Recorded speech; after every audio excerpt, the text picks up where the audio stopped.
Memory is such an everyday thing that we almost take it for granted. We all remember what we had for breakfast this morning or what we did last weekend. It's only when memory starts to fail that we appreciate just how amazing it is and how much we allow our past experiences to define us.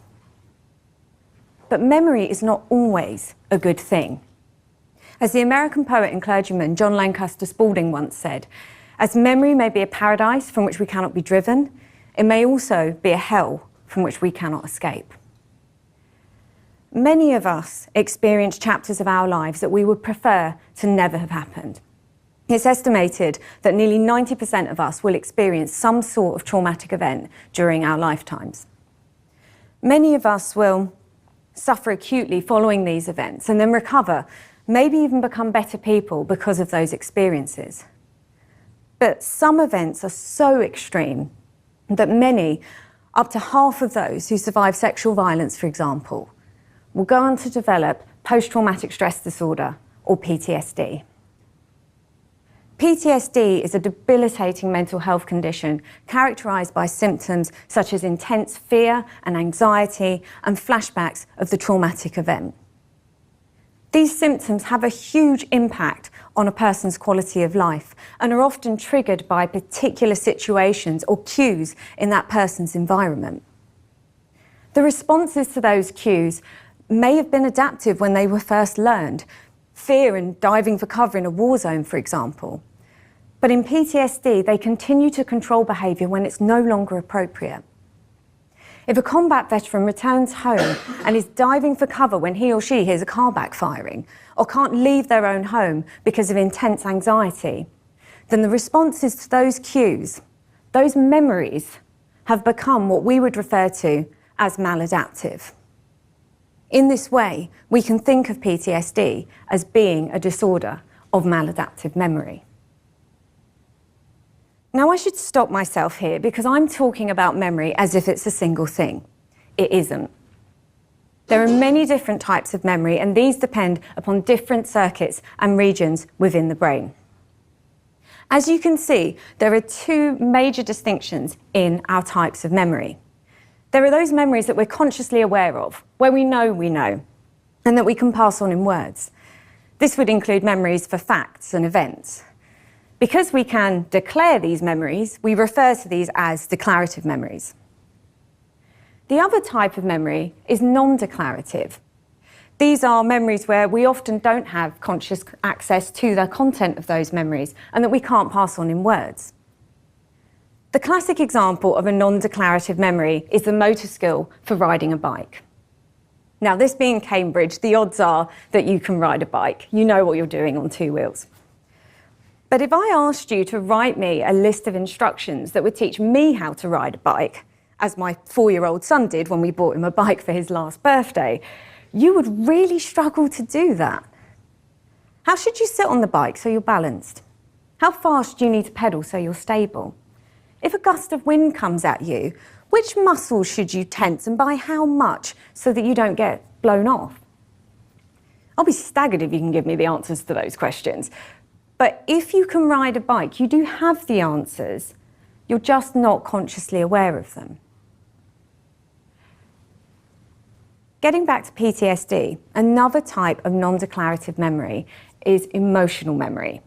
Now, this has a specific meaning in psychology and refers to our ability to learn about cues in our environment and their emotional and motivational significance. What do I mean by that?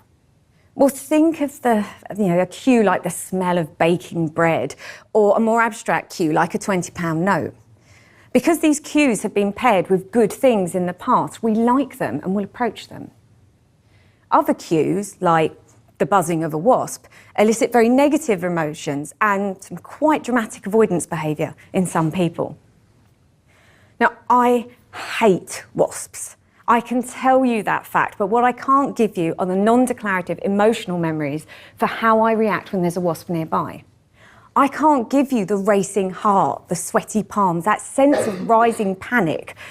I can describe them to you, but I can't give them to you. Now, importantly, from the perspective of PTSD, stress has very different effects on declarative and non-declarative memories and the brain circuits and regions supporting them. Emotional memory is supported by a small almond-shaped structure called the amygdala and its connections.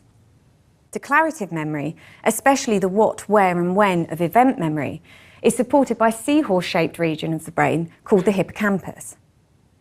The extreme levels of stress experienced during trauma have very different effects on these two structures.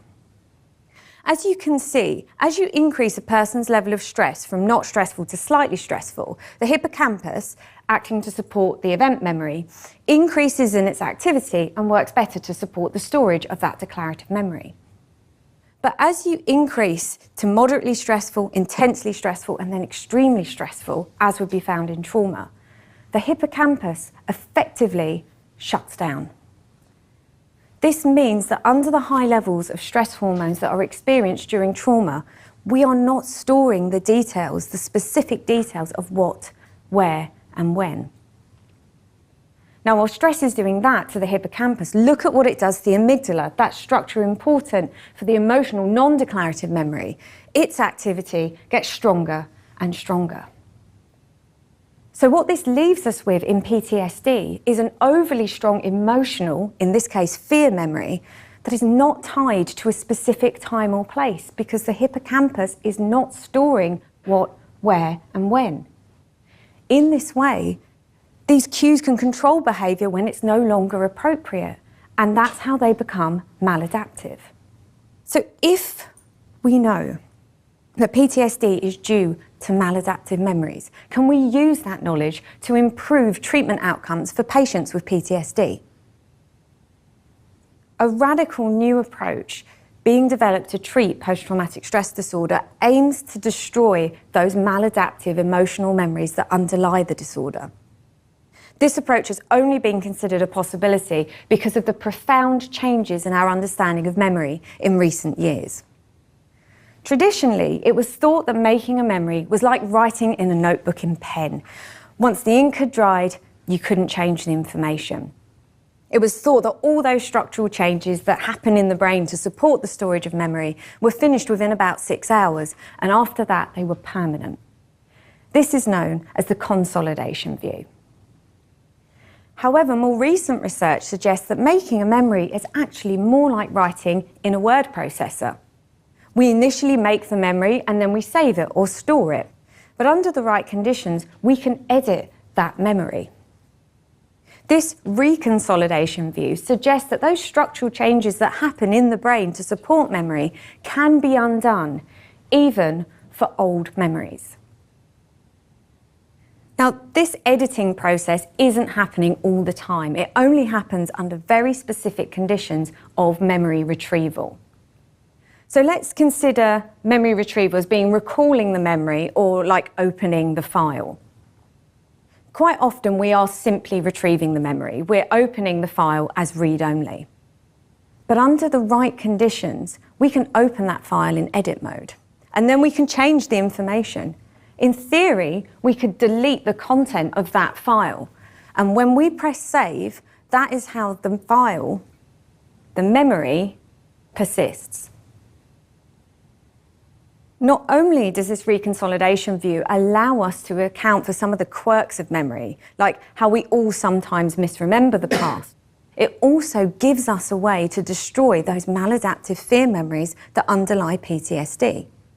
All we would need would be two things: a way of making the memory unstable, opening that file in edit mode, and a way to delete the information. We've made the most progress with working out how to delete the information. It was found fairly early on that a drug widely prescribed to control blood pressure in humans, a beta blocker called propranolol, could be used to prevent the reconsolidation of fear memories in rats. If propranolol was given while the memory was in edit mode, rats behaved as if they were no longer afraid of a frightening trigger cue. It was as if they had never learned to be afraid of that cue. And this was with a drug that was safe for use in humans. Now, not long after that, it was shown that propranolol could destroy fear memories in humans as well. but critically, it only works if the memory is in edit mode. Now, that study was with healthy human volunteers, but it's important because it shows that the rat findings can be extended to humans and ultimately to human patients. And with humans, you can test whether destroying the non-declarative emotional memory does anything to the declarative event memory. And this is really interesting. Even though people who were given propranolol while the memory was in edit mode were no longer afraid of that frightening trigger cue, they could still describe the relationship between the cue and the frightening outcome. It was as if they knew they should be afraid, and yet they weren't. This suggests that propranolol can selectively target the non-declarative emotional memory but leave the declarative event memory intact. But critically, propranolol can only have any effect on the memory if it's in edit mode. So how do we make a memory unstable? How do we get it into edit mode? Well, my own lab has done quite a lot of work on this. We know that it depends on introducing some, but not too much, new information to be incorporated into the memory. We know about the different chemicals the brain uses to signal that a memory should be updated and the file edited. Now, our work is mostly in rats, but other labs have found the same factors allow memories to be edited in humans, even maladaptive memories like those underlying PTSD. In fact, a number of labs in several different countries have begun small-scale clinical trials of these memory-destroying treatments for PTSD and have found really promising results. Now, these studies need replication on a larger scale, but they show the promise of these memory-destroying treatments for PTSD. Maybe trauma memories do not need to be the hell from which we cannot escape. Now, although this memory-destroying approach holds great promise, that's not to say that it's straightforward or without controversy. Is it ethical to destroy memories? What about things like eyewitness testimony? What if you can't give someone propranolol because it would interfere with other medicines that they're taking? Well, with respect to ethics and eyewitness testimony, I would say the important point to remember is the finding from that human study. Because propranolol is only acting on the non-declarative emotional memory, it seems unlikely that it would affect eyewitness testimony, which is based on declarative memory. Essentially, what these memory-destroying treatments are aiming to do is to reduce the emotional memory, not get rid of the trauma memory altogether. This should make the responses of those with PTSD more like those who've been through trauma and not developed PTSD than people who've never experienced trauma in the first place.